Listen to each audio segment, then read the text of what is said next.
KPCC അധ്യക്ഷനെ തീരുമാനിക്കാൻ ദില്ലിയിൽ തിരക്കിട്ട ചർച്ചകൾ പുരോഗമിക്കുന്നു. മുഖ്യമന്ത്രി വി.ഡി. സതീശൻ കെ.സി. വേണുഗോപാലുമായും കൂടിക്കാഴ്ച നടത്തുകയാണ്. ദില്ലിയിലെ കെ.സിയുടെ വസതിയിൽ വെച്ചാണ് ഈ കൂടിക്കാഴ്ച. നോബിൾ മാരിക്കാരൻ വിവരങ്ങൾ നൽകും. നോബിൾ, അപ്പോൾ ഏറ്റവും നിർണായകമായ കൂടിക്കാഴ്ചയാണ്. ഇനിയിപ്പോൾ ഒരു മാസത്തിനപ്പുറത്തേക്ക് ഈ കെ.പി.സി.സി അധ്യക്ഷന്റെ കാര്യത്തിൽ തീരുമാനം നീട്ടിക്കൊണ്ടു പോവില്ല. എത്രയും വേഗം ആ തീരുമാനം ഉണ്ടാവും. അതിൽ കെ.പി.സി.സി ജനറൽ സെക്രട്ടറി കെ.സി. വേണുഗോപാലിന്റെ തീരുമാനം ഏറെ നിർണായകമായിരിക്കും. അത് മാത്രമല്ല, സംസ്ഥാന സർക്കാരും മുഖ്യമന്ത്രിയുമായും കൂടി ചേർന്ന് പോകുന്ന ഒരു കെ.പി.സി.സി അധ്യക്ഷൻ വരണമെന്നുള്ളത് വി.ഡി. സതീശനും നിർബന്ധമുള്ള കാര്യമാണ്. അങ്ങനെ നോക്കുമ്പോൾ പ്രധാനപ്പെട്ട ഏറെ നിർണായകമായ ഒരു ചർച്ചയാണല്ലേ നോബിൾ ഇപ്പോൾ നടക്കുന്നത്.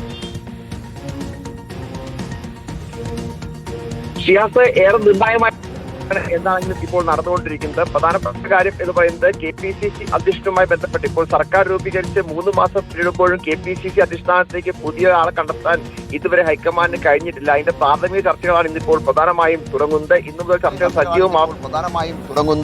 ചർച്ചകൾ സജീവമാവുകയും ചെയ്യും.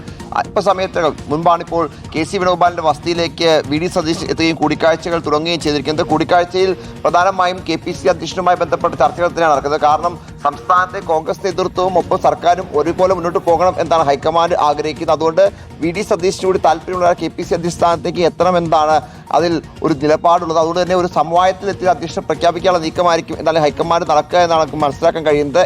നിലവിൽ പല പേരുകൾ ഷാഫി പറമ്പിൽ, അതോടൊപ്പം തന്നെ കൊടിക്കുന്നിൽ സുരേഷ്, ബെന്നി ബെഹനാൻ, ആന്റോ ആന്റണി, ജോസഫ് വാഴക്കൻ, മാത്യു കുഴലാൾ അടക്കം പല പേരുകളും സജീവമായി തന്നെ ചർച്ചയിൽ ഉണ്ട്. ഇതിൽ സർക്കാരുമായി യോജിച്ചു പോകുന്ന പേരുകൾ വളരെ ചുരുക്കമാണ് എന്നും പ്രത്യേകിച്ച് വി.ഡി. സതീശനുമായി അടുത്ത് നിൽക്കുന്ന ആളുകളുടെ എണ്ണം വളരെ കുറവാണെന്നും പ്രധാനപ്പെട്ടതാണ്. അതായത് കെ.സി. വേണുഗോപാൽ ആരുടെ പേരായിരിക്കും ഇപ്പറഞ്ഞ കെ.പി.സി. അധിഷ്ഠാനത്തേക്ക് നിശ്ചയിക്കുക അല്ലെങ്കിൽ പറയുക എന്നത് പ്രധാനപ്പെട്ടതാണ്. ആ പേരിന് വലിയ പ്രാധാന്യവും പരിഗണനയും ലഭിക്കുന്ന സാഹചര്യം കൂടി ഉണ്ട് എന്നും നിലവിലത്തെ രാഷ്ട്രീയ സാഹചര്യമാണ്. കാരണം നേരത്തെ മുഖ്യമന്ത്രി സ്ഥാനത്തേക്ക് കെ.സിയുടെ പേരുണ്ടായിരുന്നു, പക്ഷേ അത് പരിഗണിക്കപ്പെടുന്ന സാഹചര്യം അവസാന ഘട്ടത്തിൽ ഉണ്ടായില്ല. ആ പശ്ചാത്തലത്തിൽ കെ.പി.സി അധ്യക്ഷ സ്ഥാനത്തേക്ക് ഒരുപക്ഷേ കെ.സി. വേണുഗോപാലിന് താല്പര്യമുള്ള പേരുകൾ എത്താനുള്ള സാധ്യത വളരെ കൂടുതലാണ്. എന്താണെങ്കിലും നിർണായകമായ ചർച്ചയാണ് ഇപ്പോൾ നടക്കുന്നത്. അല്പസമയത്തിനകം കോൺഗ്രസിന്റെ പ്രവർത്തക സമിതി യോഗത്തിൽ പങ്കെടുക്കാൻ വേണ്ടി നേതാക്കൾ ഇന്ദിരാഭവനിലേക്ക് എത്തും. അവിടുത്തെ ചർച്ച പൂർത്തിയാക്കിയ ശേഷമാണ് ഇങ്ങോട്ട് ഇവിടെ ഒരുപക്ഷേ രാഹുൽ ഗാന്ധി അടക്കമുള്ള നേതാക്കളുമായി കൂടിക്കാഴ്ചയും ഉണ്ടാകും എന്നാണ് മനസ്സിലാക്കുന്നത്. രമേശ് ചെന്നിത്തല നിലവിൽ ദില്ലിയിൽ ഉണ്ട്. ഒപ്പം കൊടിക്കുന്നിൽ സുരേഷ്, അതോടൊപ്പം തന്നെ ശശി തരൂർ അടക്കമുള്ള ആളുകളും കെ സുധാകരനും പ്രവർത്തക സമിതി യോഗത്തിന് വേണ്ടി ദില്ലിയിൽ എത്തിയിട്ടുണ്ട്. ഇപ്പോൾ നിർണായക കൂടിക്കാഴ്ച ഏതാണെങ്കിലും കെ.സി. വേണുഗോപാലിന്റെ വസതിയിൽ തുടരുകയാണ്. മുൻപ് ഉമ്മൻചാണ്ടി മുഖ്യമന്ത്രിയായ സമയത്ത് വി എം സുധീരനെ കെ.പി.സി അധ്യക്ഷനാക്കിയപ്പോൾ പാർട്ടിയും അതോടൊപ്പം തന്നെ സർക്കാരും തമ്മിൽ തർക്കങ്ങൾ ഉണ്ടാകുകയും അത് വലിയ പ്രതിസന്ധിയിലേക്ക് കാര്യങ്ങൾ പോവുകയും ചെയ്തു.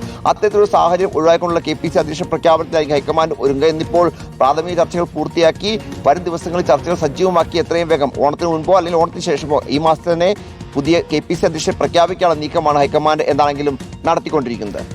ശരി നോബിൾ, അപ്പോൾ ആരായിരിക്കും പുതിയ കെ.പി.സി.സി അധ്യക്ഷൻ? ആ പേരിനായി ഒരു അന്തിമ പേര് എപ്പോൾ പ്രഖ്യാപിക്കും ഹൈക്കമാൻഡ്? ആ പേരിനായി നമുക്ക് കാത്തിരിക്കാം.